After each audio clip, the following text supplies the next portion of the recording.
What's good YouTube? Daniel Vadnal, Fitness FAQs. Today we're going to be talking about the science behind building muscle, also known as hypertrophy. Some people call it hypertrophy, I don't know why. That's basically the science of increasing the muscle size, building muscle, getting your triceps bigger, developing those delts, looking better, performing better. It's all encompassed when it comes to hypertrophy. This video is going to give you more details about everything related to it and some of the theories that have come out from the research as to what is involved with building muscle. The information in this video is taken from Dr. Brad Schoenfeld's research. I've basically looked through it all, analyzed it, and given you guys the key points related to building muscle and simplified a lot of the complex science behind it so we can get a good understanding of the mechanisms of hypertrophy and the practical applications to take away and apply to our own training. The three main mechanisms of hypertrophy are metabolic stress, mechanical tension, and muscular damage. I'm going to go into a little bit more detail of each of those now. The first one I'd like to talk about is mechanical tension. And to summarize, this is basically a higher intensity movement done for, say, less than 5 repetitions. And this is going to induce the greatest amount of mechanical tension on your body. The next one we have is metabolic stress. Now this occurs when we're performing repetitions that are, say, in the 6 to 15 rep range. What basically happens is you keep doing your reps. Say we're doing a bicep curl, you get an occlusion of your blood vessels. So basically they narrow as the set progresses. And what happens here is you get an ischemic response. There's not enough oxygen going into that working muscle. And as a result, metabolic stress is produced. And this is basically where you get a buildup of metabolic byproducts. So these include things like lactate, hydrogen ions, creatine, and inorganic phosphate, to name a few. It's basically theorized that metabolic stress is one of the key factors in a training program which is responsible for maximizing hypertrophy. Lastly, we've got muscular damage. Now this is basically the result of your training. So you apply a stimulus through exercise, and in the resulting days you get a breakdown of muscular tissue, and this will show itself in the form of soreness or fatigue. Then basically your body repairs itself, lays down new muscle tissue, and whoop-de-doo, we've got muscular development. The important thing is it's about balancing how much muscular damage we do so that during, say, the week or the month that we're training, we can continue to train without being so adversely affected by too much stress where we can't train. Muscular damage tends to be the most when we do eccentric movements, so really loading the muscle when it's lengthening, or we do a new exercise, so we're doing, say, a movement that's in a different plane or a different angle that we're used to, and the body is going to react with more muscle damage to this stimulus because it's something that we're unfamiliar with. So if we're looking to continually induce muscular damage over time, we need to do different exercises every now and then and different training stimulus, whether it be increased intensity or volume, which I'll get into soon. Let's talk about a few training variables and how they relate to the mechanisms of muscle growth. The first one being intensity. So if you're looking to maximize mechanical tension, you're going to be using a higher intensity load.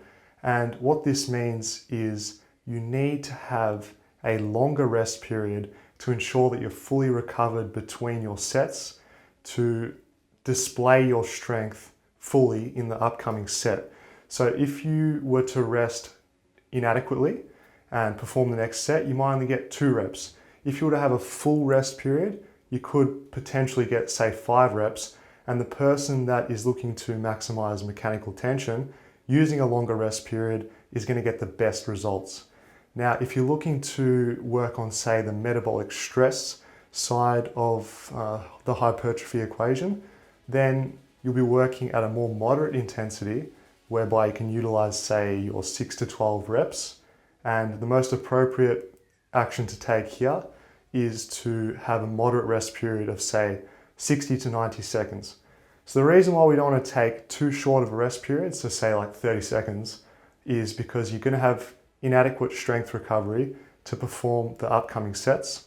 So if you rested 30 seconds, then try to do your next set, you might not get as many reps as say if you did 90 seconds of rest. On the other hand, if you were to rest say 3 to 5 minutes when you're working the 6 to 12 rep range, it's not going to be good either because we're trying to induce metabolic stress.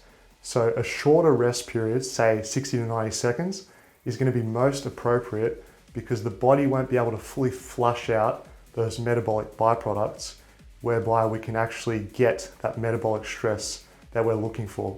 We've all heard time and time again that volume is absolutely key for getting stronger and building muscle, but the research isn't quite clear on whether an increase in volume has the greatest effect on, say, muscle damage, metabolic stress, or mechanical tension. It's not quite clear, but what we do know is that over time, your training program should increase in volume if you want to get stronger, if you want to build more muscle. And it's just a necessity because your body adapts and you need to apply that greater stress over time.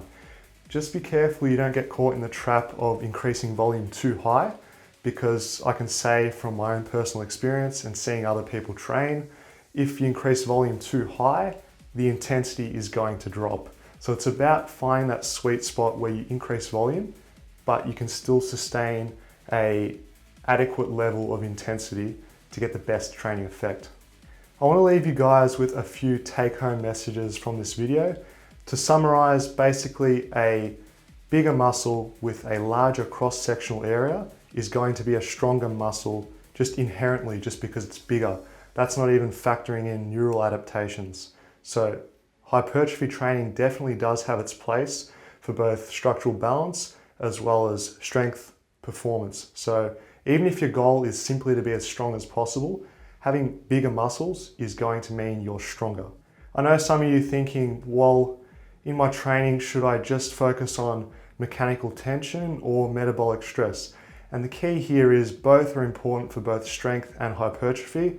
So your training program should alter over time to focus on one more than the other to get the associated benefits. The reason why it's important to work on mechanical tension side of things, even if your goal is only to build bigger muscles, is because through working in a lower rep range at a higher intensity, over time, when you return to doing your 6 to 12 rep range, the metabolic stress side of things, you'll be able to use a higher intensity or load. So easy example, you'll be able to do more weight on a given exercise in that rep range, meaning you'll build more muscle. If you were just to focus on metabolic stress, your strength adaptations will be limited to an extent because you're not changing the training stimulus. What I really want you guys to take away from this video is make your training varied. That's the key to getting stronger, building muscle, and having fun. So your body's going to adapt over time to whatever you're doing. You need to make planned increases over time in all of the aforementioned training variables that I've discussed, and follow that with a recovery cycle, a week where you deload, recover, and then ramp things up into the future once again. Guys, if you enjoyed this video, I've also made a video in the past about realistic expectations for muscle growth. You can check out the video here and leave me a comment on your thoughts on this video. Give me a thumbs up, and I'll see you guys next week, Friday, for more videos.